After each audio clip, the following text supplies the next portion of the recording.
Gloria a Dios.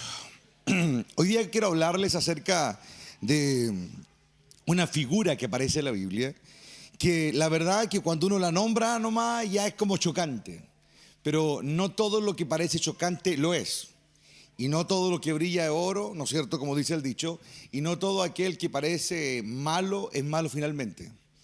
Quiero hablarles acerca de un pasaje en la Biblia que tiene que ver con la serpiente. De hecho, titulé este sermón Mirando la serpiente. Y alguien, si solamente se queda con el título, va a decir, esta cuestión tiene pista de satanismo. No, está en la Biblia, todo está en la Biblia. Y cualquiera se puede dar cuenta de lo que hoy día les quiero decir. Quiero partir con la declaración que aparece ahí en 1 Corintios, capítulo 2, verso 6, no lo busquen, yo se lo leo. Dice, leo la NTV, que es una versión moderna, ¿no es cierto? Y dice, sin embargo, quien habla es Pablo, el apóstol, cuando estoy con creyentes maduros, dice, sí hablo con palabras de sabiduría, pero no la clase de sabiduría que pertenece a este mundo o a los gobernantes de este mundo, quienes pronto, dice, son olvidados. Entonces, ahí hay ya una declaración de uno de los grandes apóstoles del Señor, ¿no es cierto, Pablo? Que él dice que él sí habla sabiduría entre los que han alcanzado una altura, dice. Y en el mismo capítulo, él dice que hay algunos que ya habiendo, ¿no es cierto?, o debiendo haber ya estar tomando alimento sólido, todavía necesitan, dice, la leche espiritual, es decir, alimento básico, ¿no es cierto? Y a mí me llama mucho la atención, ¿no es cierto?, que él también en el siguiente verso dice que él no habla, dice, la sabiduría de la que hablamos, dice él, haciendo alusión a lo que ya viene diciendo, es el misterio de Dios, dice. La sabiduría que hablamos es el misterio de Dios, dice. Su plan que estaba antes escondido, dice, aunque Él lo hizo para nuestra gloria final. Aún antes, dice, que comenzara el mundo. Entonces, nosotros una de las cosas que tenemos que asumir es que hay cosas que el Padre preparó desde antes de la fundación del mundo. Imagínense lo que eso significa. Pero Él dice que lo preparó y muchas cosas Él las ocultó, ¿no es cierto?, con un propósito. Hay una razón por la que Él oculta cosas o no explica cosas a primera instancia. Hay situaciones que Él plantea y aquí está el primer principio que hay que aplicar en la vida. Hay muchas cosas que Dios hace o que permite que nos pasen que no entendemos. No asumimos, no podemos comprender. Y muchos en ese proceso, ¿no es cierto?, largan, se dan vueltas, se van al mundo, dejan de seguir buscando a Dios. ¿Por qué? Porque simplemente no entienden lo que Dios está diciendo o lo que Dios está haciendo o lo que Dios está permitiendo en su vida. Yo he escuchado a mucha gente decir, desde que yo comencé a buscar a Dios me empezaron los atados, los problemas. Me enfermé, perdí el trabajo y como que ya les da miedo seguir buscando a Dios porque como ya pasaron ciertas cosas y ellos las aluden, ¿no es cierto?, al hecho de que tiene que ver con estar buscando a Dios, entonces largan, ¿me entienden? Pero ¿será esa una actitud inteligente? Yo creo que no. Ahora, ¿cuántas veces hemos visto la obra de Dios y nunca nos imaginamos, ¿no es cierto?, que sería de la manera que se dio? Esperábamos una cosa y salió otra. O esperábamos que se diera de tal manera pensando que iba a agradar al Señor, ¿no es cierto? Y finalmente la cuestión salió completamente al revés, ¿no es cierto? Ahora, a medida que vamos creciendo, ¿no es cierto?, vamos comprendiendo cosas que antes nos era imposible asimilar, ¿no es cierto? Ahora, hay un pasaje, ¿no es cierto?, del cual plantea el apóstol Pablo y dice que, él dice, nos gustaría decir mucho más sobre este tema, dice, pero es difícil de explicar. Ahora estoy leyendo Hebreos. Sobre todo, dice, porque ustedes son torpes espiritualmente, le dice a los que están recibiendo la carta, y tal parece que no escuchan, dice.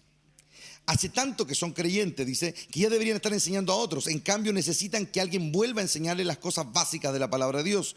Son como niños pequeños que necesitan leche y no pueden comer alimento sólido. Pues el que se alimenta de leche sigue siendo bebé. Y eso es algo que todos sabemos.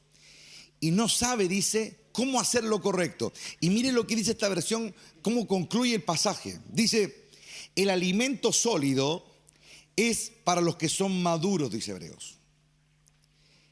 Y dice, los que a fuerza de práctica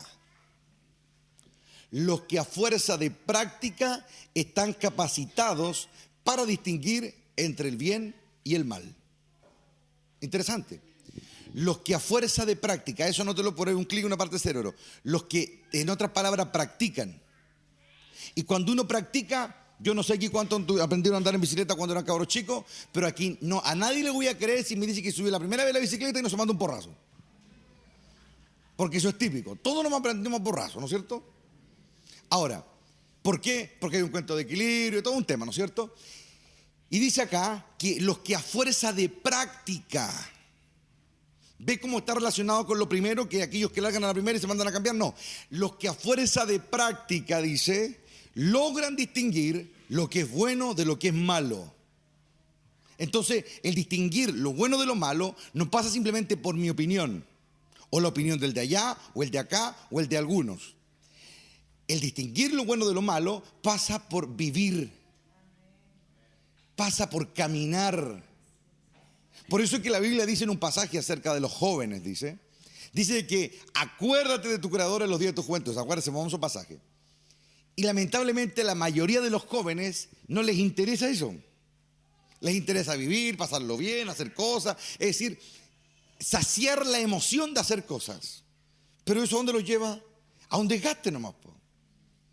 Y muchos de esos que andan buscando que la fiesta, que la movida, que aquí, que allá, que lo otro, después que se revientan a más no poder, pasan los 20, los 20 y tantos, los 30 y siguen reventando. Y cuando ya comienzan en bajada, ya van llegando a los 40 y se dan cuenta que de su vida han hecho una porquería, no tienen nada, son unos fracasados, ¿no es cierto? Alcohólicos, drogadictos, familia destruida, ¿no es cierto? Dejaron a la mujer con los hijos, después que tienen la vida hecho pedazo, completamente destruida, ya no pueden apretar un botón, subirse a la máquina del tiempo y volver a los 20 años otra vez para volver a hacer la cosa bien, ¿o no? Pero Dios dice aquí en su palabra, los que a fuerza de práctica. Ahora, ¿cuántas veces a nosotros nos han dicho que hay cosas que no hay que hacer, las hacemos igual? Y a algunos les pasa ya siendo viejos, ¿ah? Porque por último los que son más viejos ya callan un poco más, ya se han dado porrazo en la vida, entonces ya como que ya hay algo, ¿no es cierto?, que les dice, oye, cuidado, si te están diciendo algo es por algo. Pero hay algunos viejos que envejecen y siguen siendo testarudos igual, po. Siguen en las de ellos igual. Una de las cosas que generan crisis, sobre todo los hijos de Dios, es cuando Dios hace cosas que nadie entiende. Cuando Dios comienza a hacer cosas que pareciera una locura. Pero hay una razón. Por ejemplo, cuando vemos el relato de la creación, un relato popularmente conocido dentro y fuera de la iglesia, donde se habla de Adán, de Eva, que la serpiente, que el árbol, y hay un montón de leyendas y cuestiones con respecto a qué pasó, qué no pasó, qué se dijeron, qué no se dijeron, pero en términos, ¿no es cierto?, así bien genéricos, todos sabemos que Dios puso 2 árboles, ¿no es cierto?, en el huerto, dentro de muchos otros árboles, ¿no es cierto?, y da una simple instrucción.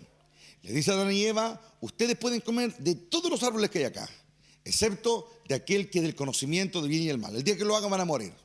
Corta. No hubo mayor explicación. Y luego viene la serpiente, ¿no es cierto? Y allí comienza, hermano, algo interesante a ocurrir. Acompáñenme ahí a Génesis capítulo 3. Miren, vamos a leerlo porque a veces nosotros cuando leemos tan rápido los pasajes, como que no nos damos cuenta a veces de los detalles que dan mucha luz con respecto a lo que realmente estaba pasando. Génesis capítulo 3, verso 1 en adelante, dice: la serpiente era el más astuto de todos los animales salvajes que el Señor Dios había hecho. Cierto día le preguntó a la mujer: ¿de veras Dios les dijo que no deben comer del fruto de ninguno de los árboles del huerto?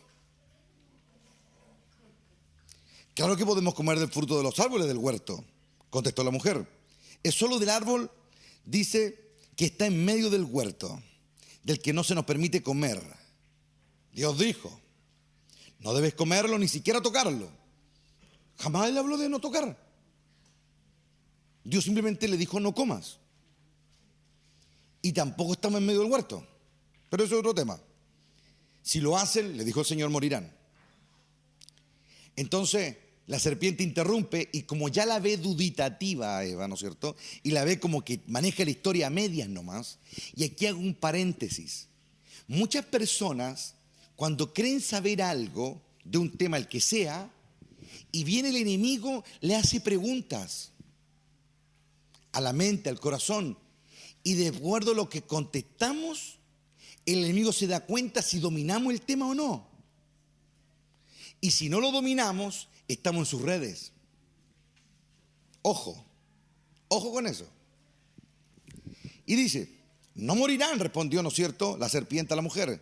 Dios sabe, dice, que cuando coman del fruto se le abrirán los ojos y serán como Dios, con el conocimiento del bien y el mal.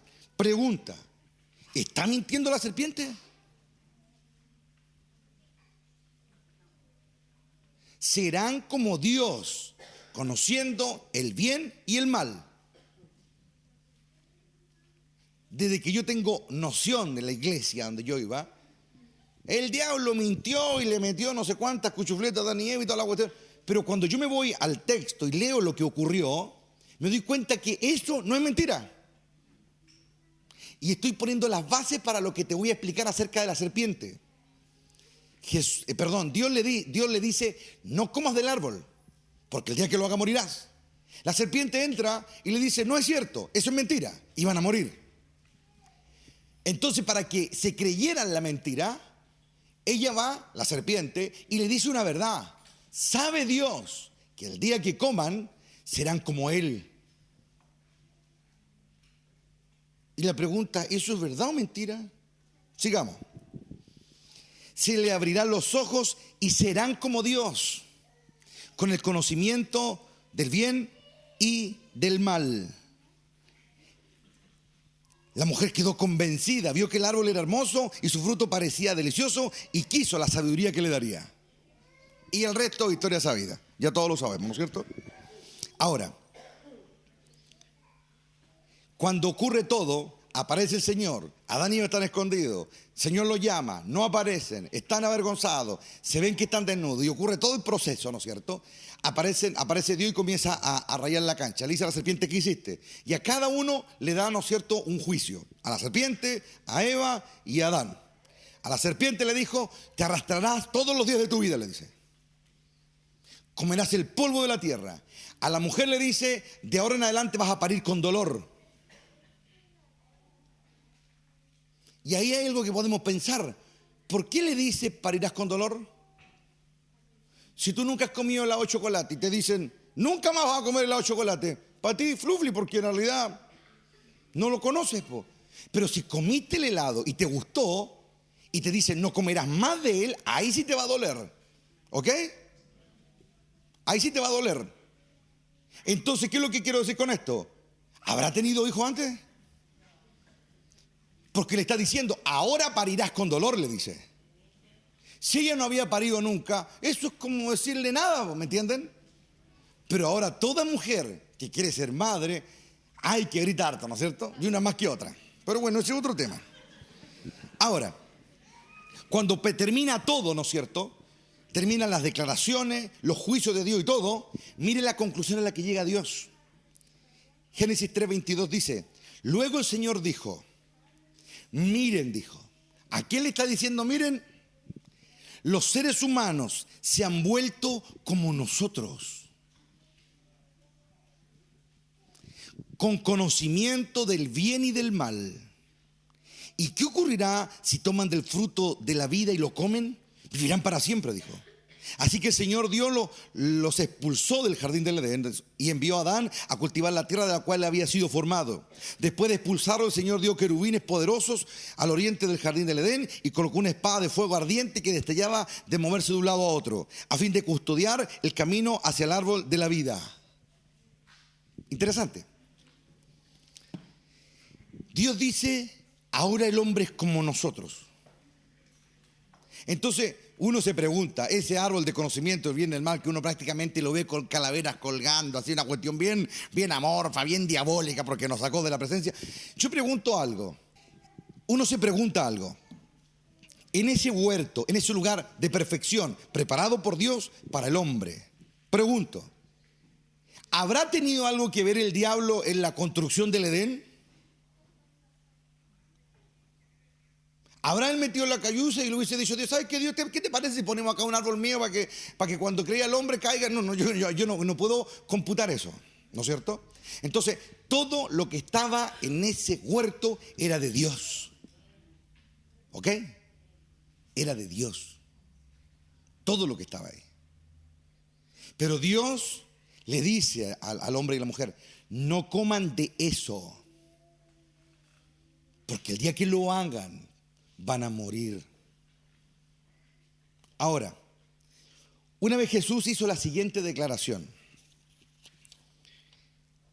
Está hablando con Nicodemo, ahí en Juan capítulo 3, verso 16, ¿se acuerda? Porque de tal manera amó Dios al mundo. Bueno, 2 versos antes, en el 14, Jesús le dice a Nicodemo, y así como Moisés levantó la serpiente, así como Moisés levantó la serpiente de bronce en un poste en el desierto, así deberá ser levantado el Hijo del Hombre. Y aquí hay muchas cosas que nosotros las leemos muchas veces, a mí me ha pasado, y como que no encontramos esas declaraciones entre líneas de Dios. Cuando usted ve una serpiente, ¿qué siente? ¿Ha visto una serpiente cerca? Hace un tiempo atrás vino un serpentario acá, o no sé si todavía estará aquí a la salida norte, y había una culebra, una albina, así, una cuestión horrible, una cuestión que vos la mirabas y te dan arcada así fea, horrible, horrible. Y yo la verdad la cosa que no me gustan esos pájaros, esos bichos, nada, pero hay algunas personas que le tienen pavor, la miren y quedan así. A algunos le ha pasado, pero no voy a dar nombre para que ustedes no se rían de ellos. Entonces,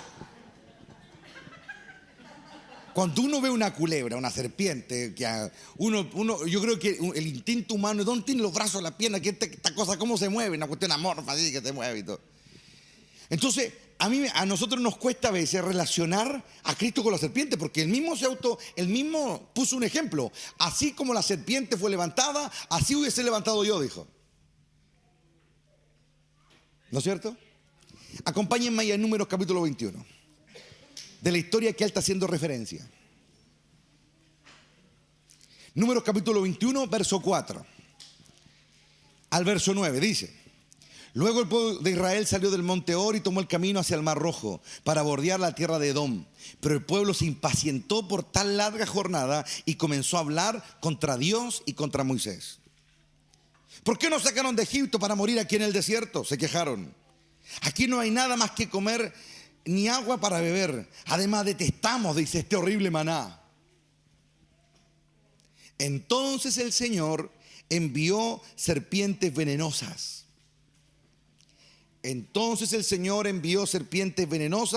Entre el pueblo, y muchos fueron mordidos y murieron, dice.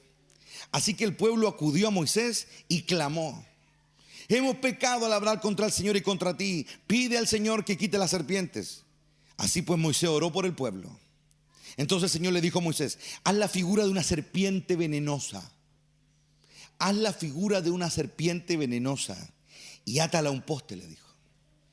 Todos los que sean mordidos vivirán tan solo con mirar la serpiente. Yo quiero apelar, aquí tengo unas visitas, todo. Quiero apelar, lo que les voy a explicar ahora no necesitan saber nada de Biblia. Solamente sentido común nomás. Porque si yo tuviera que hablar a toda la gente que conoce Biblia, se me quedaría en el aire. Entonces tengo que hablar de todo lo que todos saben. Miren, todos los que sean mordidos vivirán tan solo con mirar la serpiente. Así que Moisés hizo una serpiente de bronce y la ató a un poste. Entonces los que eran mordidos por una serpiente miraban la serpiente de bronce y sanaban. Yo pregunto, esto es una cuestión interesante, hermano. Si Dios es luz, maravilla, lo asociamos con los angelitos, las nubes y toda la cuestión. Yo les pregunto, ¿por qué Dios se le ocurre poner una pájara tan fea como una serpiente en un poste para que la gente se sane? Por eso partí diciendo lo que Pablo dice a los Corintios: la sabiduría que está sobre lo normal de esta tierra, el misterio escondido de Dios desde el principio. ¿Saben por qué mucha gente no entiende a Dios? Porque son simplistas. Tienen un Dios de la edad medieval, católico romano, clavado en una cruz, y eso es todo lo que saben de Dios. Y Dios mucho más que eso. Eso, hermano, pasó hace apenas 2000 años en la cruz. Dios no tiene tiempo. ¿Y qué pasa con los millones de años y eternidades hacia atrás? ¿Se dan cuenta que algunos ni siquiera son capaces de digerir lo que ocurrió hace 2000 años en Jerusalén cuando Cristo murió en la cruz, etcétera, etcétera, etcétera? ¿Cómo Dios va a querer que sus hijos se queden estancados en eso? Ese es el primer paso, la salvación, reconciliarse con Dios por medio del Hijo. No hay otra forma.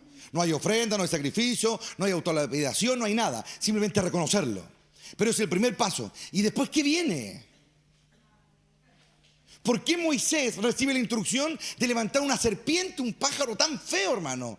Hace una serpiente de bronce y cuando la vean, cuando Dios llamó a Moisés, lo llama de la zarza ardiente, ¿no es cierto? Moisés ya es un pastor ahí en la tierra de Madián, ¿no es cierto? Tiene una vara con la que ha dado toda su vida, ¿no es cierto? Y el Señor le da una señal y le dice, Moisés le pregunta, ¿con qué señal iré? Y Dios le dice que tiene la mano, él la tira y mira, de todas las cosas que a Dios se le pudo haber ocurrido, no sé, la opinión popular pensaría que la vara se convierte en una paloma, ¿no es cierto? Que aletea y si hay un aura glacial. No, Dios dijo una serpiente. Y la Biblia dice que Moisés huía de la serpiente. Entonces, no somos los únicos que le tenemos asco a estas pájaras, ¿me entienden? Moisés huía. Y yo me pregunto, ¿de quién tú huyes? ¿De quién te quiere agredir o no? Y cuando Moisés ve imagínate la escena, sácate la imagen hollywoodense, esa cuando la serpiente poco menos tiene alas, no sé, y está vestida con un manto sacerdotal casi, no era así. Era una culebra que daba miedo, ¿no es cierto? Se movía por todos lados y de pronto se le viene encima a él y él huye, arranca. Y Dios le dice, tómala por la cola, le dice. ¿Sabes lo que es agarrar una culebra por la cola? Es decirle, pícame o muérdeme. Anda a agarrarte una boa por la cola, hermano. Si te viene encima, se te acabó la vida, hermano. Así de simple. Lo peor que tú puedes hacer es agarrarle la cola a una serpiente, el tipo que sea. Hay un sinfín ¿no es cierto?, de variantes de culebra. Tú le tomas la cola y se te viene encima. Su reacción innata es volverse y atacar lo que la tocó o lo que la agarró. Entonces piensa, ¿qué está ocurriendo? ¿Por qué Dios le pone una serpiente a Israel para que se sanen? ¿Por qué le convierte en una serpiente, ¿no es cierto?, la vara a él? Y seguimos buscando esas semejanzas de serpiente, y hay varias en la Biblia, hermano. ¿Por qué Dios ataca con serpiente? ¿Por qué una serpiente lo sana? Ahora vamos más allá. ¿Por qué un árbol que mataría? ¿Por qué un árbol que mataría y que nos sacaría de la presencia? Y del resto, historia conocida. ¿Por qué todo eso? ¿Por qué Dios dice, el hombre es como nosotros ahora? Conociendo el bien y el mal. ¿Ah? Esas son buenas preguntas. Lo primero que te voy a decir es que cada ser humano tiene una serpiente adentro. Eso que busca el mal, eso que es rebelde, eso que es contumaz, eso que es depravado. Todo tiene una serpiente adentro. Pablo lo llama los frutos de la carne. Son parte de nosotros, como también es parte de nosotros su Santo Espíritu. ¿Por qué Dios le dice a un sacerdote? Porque Moisés es un sacerdote, él viene de la tribu de Leví, su hermano es sacerdote, ¿no es cierto?, oficial, pero él es profeta y sacerdote. ¿Por qué le dice a un sacerdote, labra una serpiente para que la vean? Y cuando la vean se sanarán.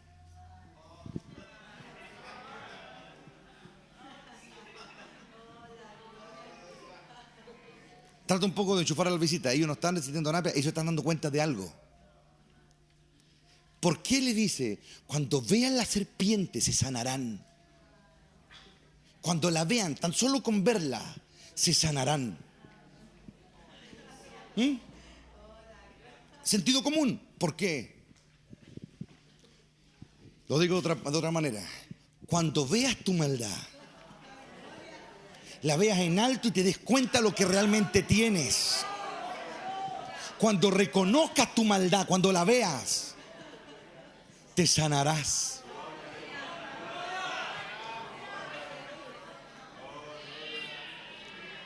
Y ahora comenzamos a caminar un camino pedregoso, porque cuando la serpiente comienza a salir a nosotros, comenzamos a sentirnos destruidos, abatidos. Oh, Ramaskai Sanay. ¿Se dan cuenta ustedes que David, Dios dejó que su serpiente saliera? Cuando tomó la mujer de su prójimo. ¿Se dan cuenta, no? ¿Se dan cuenta cómo Dios ha dejado que los santos tomen la serpiente? Y aunque beban cosa mortífera, no les hará daño. Porque cuando yo tomo algo mortífero, obvio que me hace sentir mal, pero Dios dice necesario. ¿Por qué Dios deja un árbol ahí, deja como la tentación ahí puesta? Alguien por ahí, alguien que sea ateo, anti Dios, ante todo, diría, mire, ¿qué clase de Dios le que tienen? Les puso ahí la tentación frente a ellos. Pero yo te pregunto, ¿qué clase de vida tendrías si no puedes ver la maldad y reconocerla? ¿Qué clase de vida tendrías? Una vida engañosa, una vida que no sería una realidad. Pero cuando tú ves la maldad y decides. No estoy diciendo que no tengas ganas de hacerlo, no estoy diciendo que no tengas ganas de tocarlo, no estoy diciendo que no tengas ganas de codiciarlo, sino que tú deseando el mal, dices no más. Ahí hay mérito, ahí hay mérito. Un niño le es fácil ser santo, ¿saben por qué? Porque él no sabe todavía lo que es desear, no sabe todavía lo que es codiciar. Pero cuando crecen tienen que también enfrentar esa lucha, ¿o no? La tienen que enfrentar. Y el Señor le dijo, cuando solo la miren, se sanarán. Hace unos días atrás, como les estaba comentando estos días en la clase del lunes, estuve leyendo los escritos de la monja Anna Amrich, que fue el libro que ella escribió, vivió por 1700 y fracción, en la cual Mel Gibson basó la película La Pasión de Cristo. Muchos de los acontecimientos que ella tuvo visiones, era una mujer que buscaba mucho a Dios. Y Dios le mostró cosas con respecto a la crucifixión de Cristo, muchos detalles. Los que tengan entendido acceso a ellos, búsquenla ahí, se van a enriquecer mucho. Muchas de las cosas que ella cuenta en visiones y cosas que tuvo. Y en medio de todas las cosas que ella cuenta, dice que cuando Cristo estaba en el huerto de Getsemaní estaba muy mal ya. Ya estaba mal, su rostro estaba desfigurado, la opresión, la angustia y un montón de asedio espiritual que la mitad del universo jamás va a entender. Pero él estaba viviendo ahí para poder darnos libertad. En un momento él estaba tan mal que ya los discípulos se habían borrado la mayoría. Solamente queda Pedro, Jacobo y Juan, estaban ahí cerca. Es a ellos a quien les dice, no habéis podido velar una hora conmigo. Luego despiertan, cuenta ahí y siguen orando y todo. Y una de las veces que el Señor sale, su rostro ya estaba desfigurado ya. Estaba desfigurado, oscurecido por la aflicción, el sufrimiento, por todo lo que estaba tratando de digerir en ese momento. Y en un momento Jesús le dice a ellos que Él no quiere que los otros lo vean así. No quiero que me vean así. No es vanidad ni ego, es que no estarían preparados para eso. Pero Él les dice a ellos tres, ustedes me han visto glorificado, dice. Ellos han sido los únicos tres que han estado en el monte de la transfiguración, donde Él se ha resplandecido, ¿no es cierto?, en su gloria y majestad. Ha aparecido Moisés, ha aparecido Elías, la gloria está. Y ustedes me han visto en mi gloria, les dice. Y ustedes ahora me pueden ver en la oscuridad. Y ahí uno comienza a entender tantas cosas, hermano. Es ahí cuando el hombre comienza a ser libre de sus ataduras. Es ahí cuando comprendemos que muchas veces a los santos les es necesario caer para que realmente aprendan a ser fieles. Y esto es algo que tenemos que entender. Mucha gente tiene que ser desleal para que aprenda lealtad. Mucha gente tiene que ser mentirosa primero para aprender a decir la verdad. Muchos tienen que sentirse culpables primero para aprender a buscar la inocencia. Porque nadie, el hijo pródigo se fue de la casa, mandó a su padre al cuesco, se llevó su riqueza y vivió perdidamente y malgastó todo. Pero él, habiendo estado allá en una actitud de traición, de deslealtad con su padre, allá se dio cuenta. Tuvo mucho tiempo en la casa de su padre y nunca se dio cuenta lo que el padre merecía de él. Pero estando allá en una acción de deslealtad, de pecado, de traición, allá él recapacitó y volvió y ahora es el más fiel de todos. Por eso la Biblia dice, ay de aquel que juzga a otro. Ay de aquel que juzga a otro. Porque el juicio solo es de Dios. Solo es de Dios. Y eso nos da libertad. Porque cuando yo veo mi maldad y digo, Señor, es verdad, yo he pecado contra el cielo y contra ti. Es verdad, yo no te he considerado como debía considerarte. Es verdad, he sido un mal agradecido. Tengo todas las cosas y ni siquiera estoy dispuesto a servirte como debiera. Entonces, cuando yo veo mi maldad, es verdad, yo conociendo tu poder, conociendo tu presencia, aquellos que están más cerca de Dios, igual he pecado, igual he fallado. Es necesario caer para pararse con fuerza. Para valorar la lealtad, valorar el fruto de estar cerca de Dios. Y eso es lo que nuestro Padre desea, que los hombres entiendan, que ahí se funda la fortaleza, en los pequeños, en los que reconocen que no pueden solo, en ellos se funda la libertad y hay una verdadera comunión entre Dios y el hombre. Para encontrar a Dios yo no necesito una iglesia, en la iglesia yo me encuentro con aquellos que ya se encontraron con Él. La iglesia no santifica nada. Este templo, este lugar santo no limpia a nadie. Lo que limpia mi corazón son mis decisiones. Mis decisiones. Yo no me paro aquí como un super santo, ni mucho menos. Me paro aquí como un hombre pecador, igual que cualquier ser humano. Pero a que medida que he ido porreándome y me he ido parando, he decidido no volver a lo mismo. He decidido ponerme de pie y seguir al frente. Eso es ser honesto con Dios. Eso es ser justo con Dios. Pero hay gente que no quiere eso. Hay gente que no quiere encontrar a Dios. Yo hoy te digo, si estás cerca de alguien que no quiere encontrarse con Dios, mejor apártate de él. Porque mejor es seguir solo que mal acompañado, como dice el dicho. Porque el reino de los cielos es de aquellos que están dispuestos a la verdad. No de aquella gente que el mundo llama buenas personas o muy buena moral. No, Dios anda buscando gente que esté dispuesto a anhelarlo. Por eso cuando Jesús cuenta la historia de que el publicano y el fariseo, ¿no es cierto? Ese publicano sabía que era malo y con esa actitud fue ante Dios y le dijo: yo soy malo, no soy digno, no tengo ninguna virtud para pararme aquí, pero sé propicio a mí. Mucha gente piensa, dice: yo jamás le he hecho mal a nadie, yo jamás le he robado a nadie, yo jamás he matado a nadie. Esa es la peor gente. Esa es la peor gente, porque funda su justicia en sus propias obras. Y la Biblia dice que Dios le dice a esos hombres: tus justicias para mí son como trapos de inmundicia, porque tu justicia no aguantaría nada. Pero la mía, dice Dios, la que te da mi hijo, su purificación, no hay quien. El diablo podría venir, el acusador, y hace pedazo lo que tú llamas tu tan amada justicia, tu tan amada rectitud. El diablo la haría pedazo. Pero si viene el Hijo del Hombre y con su sangre te limpia y con su sacrificio te presenta aceptable ante Dios, el diablo no le queda otra cosa que huir.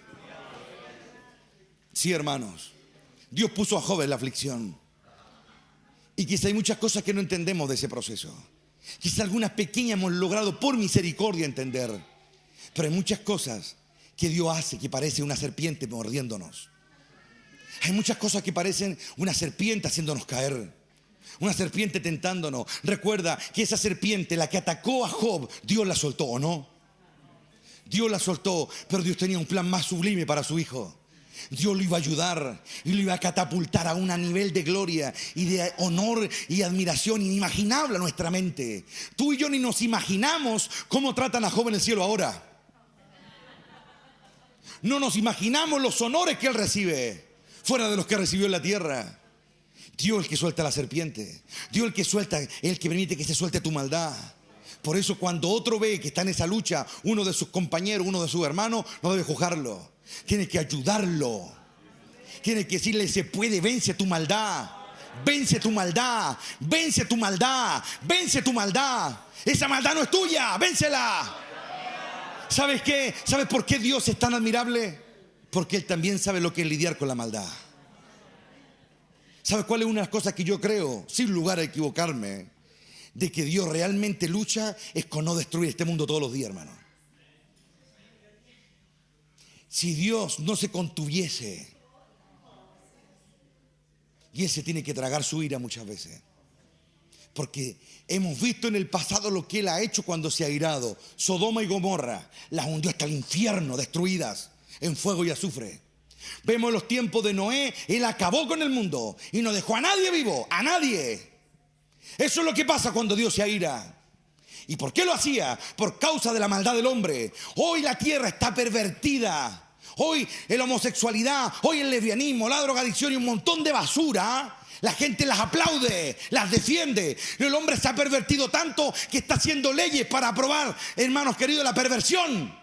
Si Dios no se contuviese, destruiría esta tierra completamente. Pero Él está esperando a esos que están en esta Sodoma universal, en esta Gomorra universal, que le dicen: Señor, yo sé que hay algo más. A esos que ni siquiera van quizá a una iglesia y están buscando algo más. Por amor a ellos Él se contiene. Por amor a ellos Él se contiene. Por amor a ti Dios se contiene y no destruye la tierra entera. Porque hoy sí la maldad se ha aumentado, hoy la rebelión se ha aumentado. Métete a internet y hay un montón de gente que dice un montón de leceras. ¿Y sabe por qué? Las dice simplemente porque no hay temor de Dios en ellos. Y Dios aguanta, y Dios espera, y Dios soporta. El reino de los cielos está trayendo libertad. El reino de los cielos está confrontando a las tinieblas. El reino de los cielos está golpeando a los demonios. El reino de los cielos, Dios está aguantando, Dios está aguantando. Y ahora Cristo también está ahí a la diestra, sabiendo que esto va a terminar en victoria, sabiendo que al final los santos van a alcanzar la redención, sabiendo que al final el reino va a ganar. Hay poder en el nombre del Señor. Hay libertad en aquellos que buscan lo que está arriba. Y para entender esto, la gente no necesita saber nada de Biblia. Es solamente sentido común. No hay pretexto ahora, porque la verdad está dada. Y hay una lucha entre la luz y las tinieblas. ¿Sabes qué?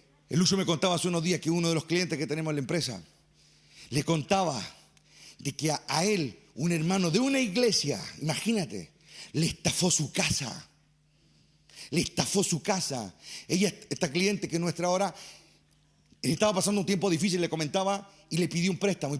Y eran 2 millones de pesos, no era casi nada, hermano. Le pidió 2 millones de pesos. Y le dijo, para que las cosas queden claras, le dijo, yo te endoso mi casa, le dijo, para que tú sepas que te voy a pagar. Y este sinvergüenza, cara dura, le estafó la casa, hermano.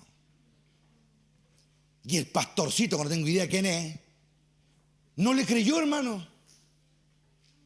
Y la hermana le decía a Lucho, le decía, ¿sabe cuánto tiempo yo anduve con esa carga acá adentro? Dijo, esa sed de venganza, esa impotencia.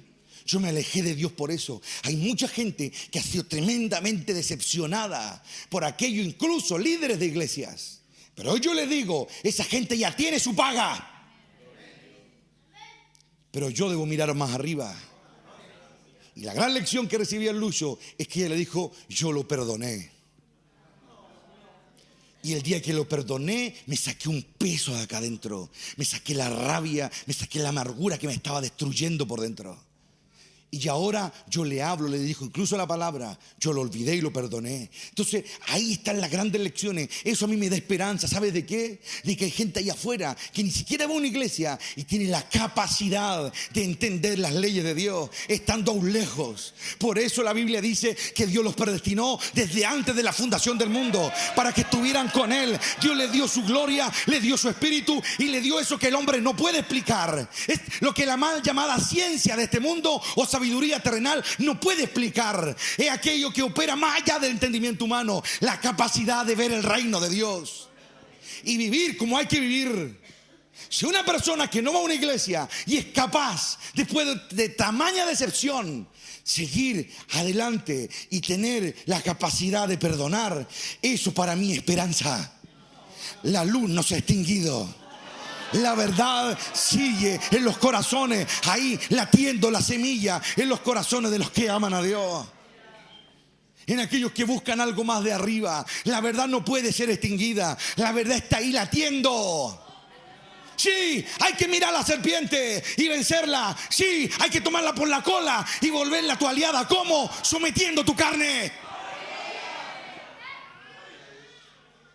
Esa misma serpiente fue la que Moisés tiró delante de Faraón.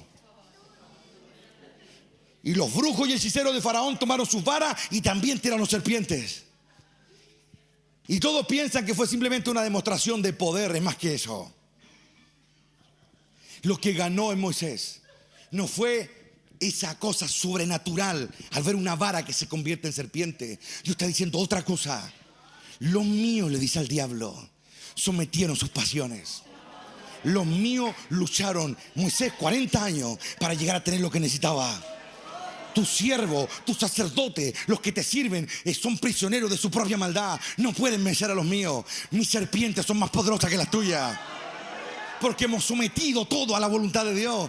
Y ahí está la lucha. Hoy yo le digo a todos los cristianos que quieren realmente buscar el reino de Dios, y el diablo lo ha estado engañando, mintiéndole, diciéndole: vos no servís, vos te equivocaste una vez, tú luchaste otra, pero has querido irte al mundo y no puedes, porque no hay lugar para ti allá. El lugar está aquí en la presencia de Dios, y se crea la lucha interna. Bueno, soy de Dios, soy del diablo, ¿a dónde me voy? Si no puedes encajar allá afuera, entonces Dios te está diciendo: pelea, pelea, pelea, párate otra vez, hasta que logre vencer y pueda levantarte victorioso al final de los tiempos. Dale a Él la gloria.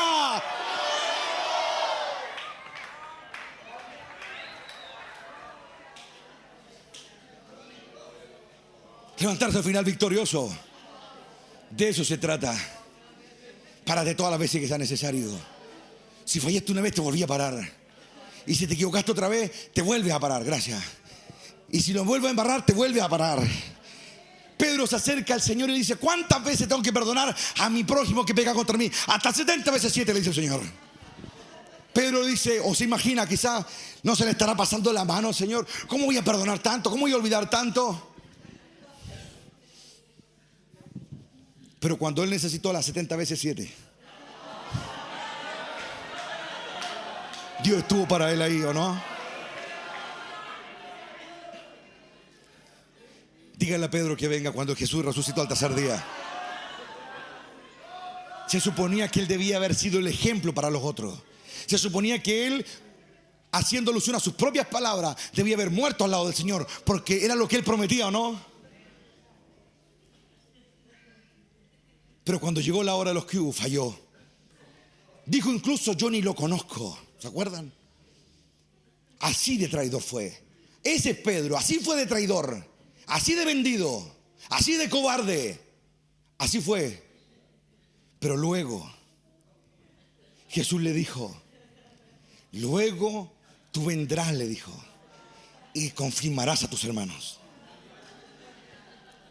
Porque al ver lo que yo haré en ti, Pedro necesitó fallar una vez y caer feo. Pero después, años más tarde, estar en Roma predicando, lo toman prisionero, lo torturaron, le pegaron, lo golpearon, lo revivían para seguirle dando, hermano. Y él jamás negó a Cristo. Con una vez basta, dijo. Para los que no lo saben, a su esposa la degollaron viva delante de él. Eso hizo Roma. Eso le hicieron para que él negara. Pero ahora él estaba sólido. Ahora él seguía confirmando a sus hermanos. Ahora todos iban a saber que ese Pedro, que había negado al Señor, había muerto siendo torturado y no retrocedía. Dios sabe que le da oportunidad, porque Dios conoce el corazón. Y cuando uno ha fallado y se pone de pie y le dice: ahora sí, Señor, es verdad, fui el perro más grande, pero ahora no más. No más. Ahora muero en la lucha. Ahí es donde se ven los verdaderos hijos de Dios. Ahí se ven los vencedores. Elías le costó tener que digerir esa verdad. Cuando él tiene miedo y huye, ¿se acuerdan? Después del Carmelo. Pero Dios soltó la serpiente otra vez. Dios soltó la serpiente. En el momento parecía cruel, pero era su libertad. ¿Por qué? Porque Elías, a pesar de hacer bajar fuego del cielo en el monte Carmelo durante el reinado del rey Acab, uno de los perversos reyes de Israel, él en un momento creyó que era mejor que otros. Y en medio de su angustia, de su sufrimiento, cuando él huye por el desierto a morir, grita al cielo: no soy mejor que mis antepasados. Eso era lo que tenía que sacar Dios de él. Dios soltó la serpiente. Dios hace que la serpiente te siga. Dios pone el árbol. Y cuando vuelva al Edén, el árbol no va a ser arrancado, ahí va a estar.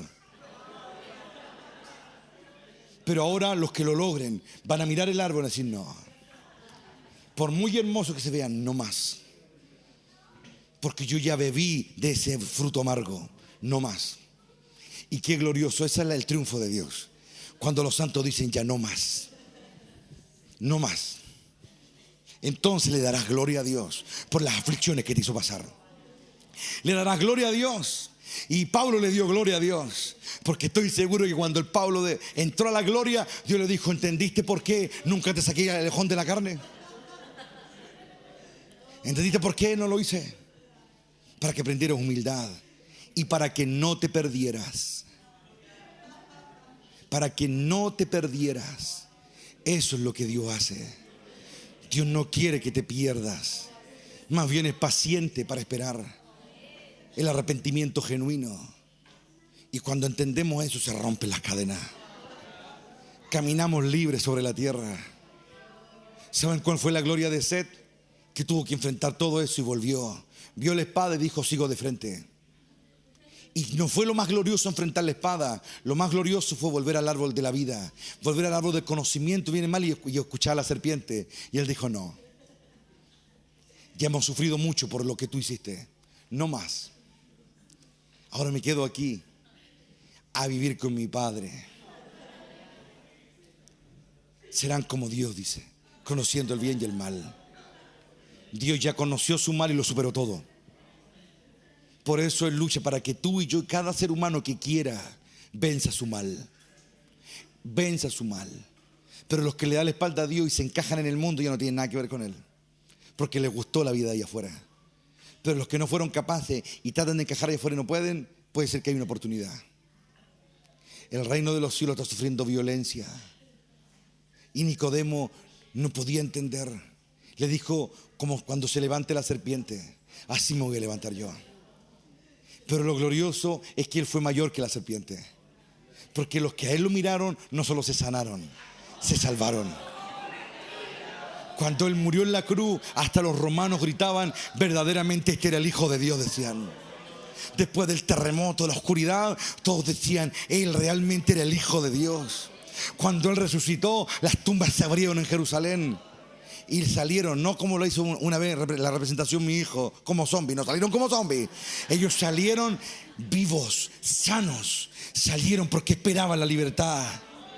¿Saben lo que motiva a Cristo? No son los pecadores. Cuando Él estaba en la cruz, en el Getsemaní, el diablo, la última prueba con la que lo azotó fue esta: los hombres no merecen tu muerte, no merecen tu sacrificio. Y el Señor entró en crisis, porque el diablo le mostraba a todos los apóstatas, todos los que harían en su nombre, todas las mentiras, toda la falta de gratitud, todo. Y el Señor entró en crisis y le dijo al Padre: ¿por qué? Es ahí, en ese momento, cuando Él dice: haz que pase de mí esta copa. Es con esa prueba. ¿Y sabes qué hizo el Señor? Bajaron ángeles, dice la Biblia.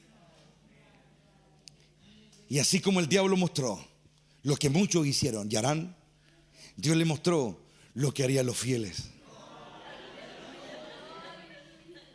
Y vio a Abraham, vio a Job, vio a Josué y vio a todos los que estaban esperando de que Él los libertara. Y ahí se puso de pie el Rey de Gloria. Por ellos, sí, dijo: por ellos muero todas las veces que sea necesario. Por ellos me levanto otra vez. Por amor a los que realmente valorarán la sangre y este sacrificio. Por ellos me pondré de pie. De los que están esta noche aquí, ¿cuántos quieren ser de aquellos que valoran las palabras y las viven como tienen que vivir? Es el reino. Es el reino. Hay cosas que nunca se aprenderán si no se viven. Hay cosas que nunca se terminarán de asimilar si yo no soy quien debo ser. ¿Lo pueden ver? Es tan importante aprender esto, porque cuando yo me equivoco aprendo humildad. Hay que aprender humildad, porque eso es vital para tener la aprobación de Dios. ¿Lo pueden ver o no? Es el reino que fluye en medio de aquellos que quieren encontrar la libertad. ¿Quieren alcanzar a Dios? Mira a tu serpiente, reconócela y te vas a sanar. ¿Se dan cuenta? Se quejaban del desierto, se quejaban del maná. Mira el orgullo, la soberbia, la altivez, la falta de gratitud, un montón de cosas, acérquense, un montón de cosas que había en ellos que estaban pésimamente mal. Pero cuando ellos vieron la serpiente y la reconocieron, se sanaban. Entonces ahora te das cuenta lo que le pasa a aquel que encubre su pecado. Aquel que hace vista gorda de su propia maldad, pero tiene ojo de lince, va a ver la maldad del otro. ¿Te das cuenta cómo está de mal parado ese personaje? Ese que es bueno para andar cupuchenteando, para andar hablando de lo que hace el otro, lo que no hace el de acá. Ese que de hocicón que anda sacándole el cuero a todo, sacándole el pellejo a todo. Esa persona es el peor condenado, hermano. El peor de todos. Porque no reconoce ni siquiera a su propia serpiente. Es lo que Jesús trató de decirle a unos. Si no eres capaz de ver La paja. Si tú quieres ver la paja de los ojos, me habían dicho, ¿por qué no sacas la viga que tienes en los ojos? Tú le dijo. ¿Se dan cuenta, no? Es más fácil juzgar, ¿no es cierto? Es más fácil decir un montón de cosas del otro, pero no reconocer uno. ¿Se dan cuenta? Hay que buscar la libertad, lo que está arriba. Yo no necesito saber la Biblia de tapa a tapa para encontrar a Dios. Solamente tengo que ser sincero y querer acercarme a Dios, acercarme de verdad a Dios. Venir a la casa de Dios no porque viene otra persona, sino porque yo quiero encontrar a Dios. Y yo quiero, realmente me interesa encontrarlo y asumir quién es. Eso es lo que Dios pide de nosotros. Es lo que Dios busca de nosotros. Entonces llegó el tiempo, hermanos. Llegó el tiempo de ser libres y de ser lo que hay que ser realmente. Se nota tanto, hermano, cuando alguien ya dejó de juzgar a los demás. Hay paz en esa persona. Se nota tanto eso. Por eso es que hay que proseguir y decirle a Dios, ayúdame, ayúdame. Por eso el rey David le decía a Dios, líbrame de lo que no veo. Y te das cuenta que muchas veces para muchos cristianos que asistan a iglesias, lo que más les importa es conocer las cosas espirituales, el cielo y un montón de cosas. Y Jesús le dijo a Nicodemo, bueno, le dijo, si no me crees las cosas terrenales que te he dicho, ¿cómo te voy a contar las celestiales? Le dijo. Si Dios nos mandó a este mundo, es porque en este mundo hay cosas que superar. Pues. ¿Lo ven o no? Para realmente estar aceptos ante el Padre y ser de su agrado. Por eso es que hay que caminar como hay que caminar. Hay que valorar lo que hay que valorar. Y darle gracias a Dios porque Él es fiel. Y Él cumple su promesa. Y todo lo que Él dice va a ser al final. Vamos a darle gracias a Dios. Amén. Tome la mano de alguien por el lado. Bendito Rey eterno. En esta noche, Padre, te damos gracias. Porque tú eres fiel y bondadoso. Y aquí estamos, Padre Celestial, reconociendo nuestra necesidad de ti. Reconociendo, Padre mío, que tenemos que ver nuestra propia maldad para poder arrepentirnos, Padre, y recibir la sanidad tuya. Levántate, Supremo Adonai. Gracias, Padre, porque de ti procede el conocimiento, la verdad y la sanidad.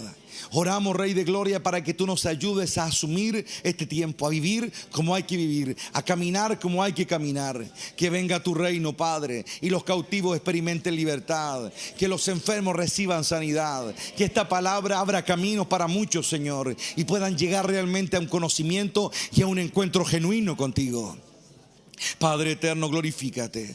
Que esta palabra no vuelva a ti vacía, sino que haga lo que tiene que hacer. Gracias, Rey, porque tú eres fiel y misericordioso. Y tu reino, Padre, está ahí para aquel que quiera entrar. Glorifícate en esta hora, Padre. Y haz que el Espíritu Santo haga lo que ningún hombre puede hacer. Traer y revelar la verdad.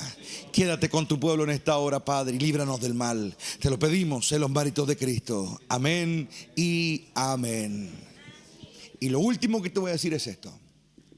Aquí, antes que yo subiera, se estuvo hablando acerca, ¿no es cierto?, del arca de Noé, ¿no es cierto? Cuando el arca cayó en las montañas altas del monte Ararat, hoy conocido como el Everest,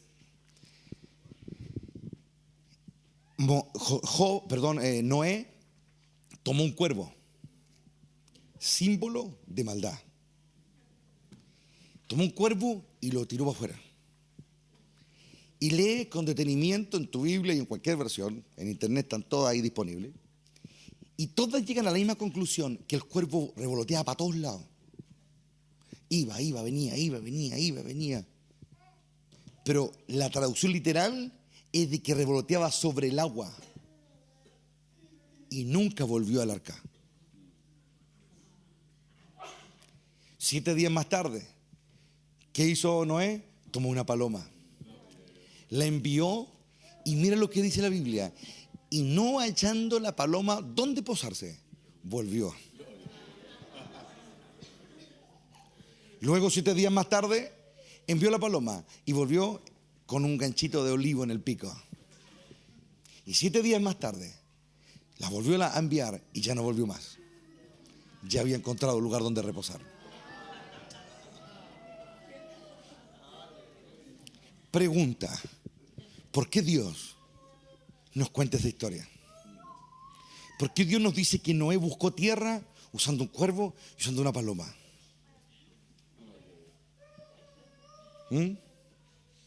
Para darnos una prueba que la oscuridad no sirve, que las tinieblas no sirven, que lo que el mundo ofrece no sirve, que lo que el pecado produce no sirve. Lo que te traerá luz será la paloma, símbolo del Espíritu Santo, que hará lo que tiene que hacer, te traerá las señales y luego seguirá volando para que tú salgas ahora de la barca, en este caso del arca, y salgas a buscar esa nueva vida. Esa paloma allá afuera lo esperó, porque no había nada más en la tierra. Eso es lo que Dios quiere de su pueblo, que asuman lo que realmente está pasando.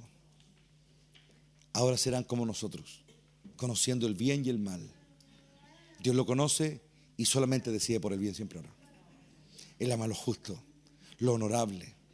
Él ama todas esas cosas y desechó todo lo demás, pero también lo conoce. Esa es nuestra lucha ahora, desechar el mal y quedarnos con lo que conviene. Cuando tú sientas la lucha dentro de tu corazón, enfréntala. Tu orgullo, tu soberbia, tu altivez, el creerte sabio en tu propia opinión, enfréntalo y supéralo. La codicia y cualquier manifestación de la carne, enfréntala, no te hagas el tonto, enfréntala y supérala.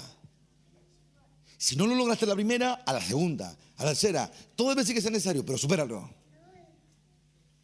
Entonces algún día podrás decir: yo soy como Dios. Ya vencí el mal. Me costó, pero lo logré. Amén. Vamos a darle la gloria a Dios para terminar. Amén. Pero así con ganas, así que salga de adentro, que se sienta que estamos realmente dándole la gloria a Dios. Amén. 1, 2 y 3. ¡Gloria a Dios! ¡Gloria a Dios! ¡Gloria a Dios para siempre! Aleluya. Gloria a Dios.